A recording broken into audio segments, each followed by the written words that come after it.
Hafta boshida qayerlarda yomg'ir yog'ishi ma'lum qilindi. O'zgidromet 24-mart kuni kutilayotgan ob-havo ma'lumotini e'lon qildi. Qoraqalpog'iston Respublikasi Xorazm viloyatida havo biroz bulutli bo'ladi. Kechasi va ertalab ba'zi joylarda yomg'ir yog'adi. Shamol 7-12 metr/sekund tezlikda esadi. Kechasi 5-10 daraja iliq, kunduz kuni 10-15 daraja iliq bo'ladi. Buxoro va Navoiy viloyatida havo biroz bulutli bo'ladi. Ba'zi joylarda yomg'ir yog'adi. Ayrim joylarda kuchli bo'lishi kutilmoqda. Shamol g'arbdan 7-12 metr/sekund tezlikda esadi. Ba'zi joylarda 13-18 metr/sekundgacha kuchayishi kutilmoqda. Kechasi va kunduzi 10-15 darajalik iliq bo'ladi. Toshkent, Sirdaryo viloyatlarida havo biroz bulutli bo'ladi.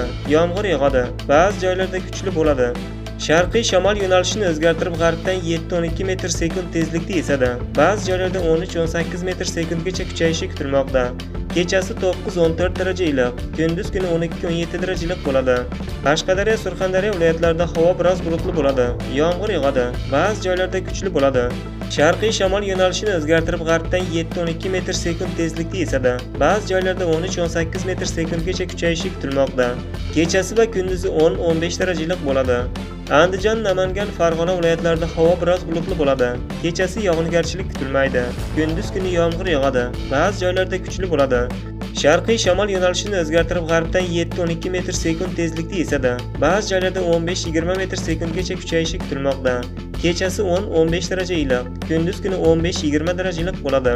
Respublikaning tog' oldi va tog'li hududlarida havo biroz bulutli bo'ladi. Ba'zi joylarda yomg'ir yog'adi. Ba'zi joylarda kuchli bo'ladi.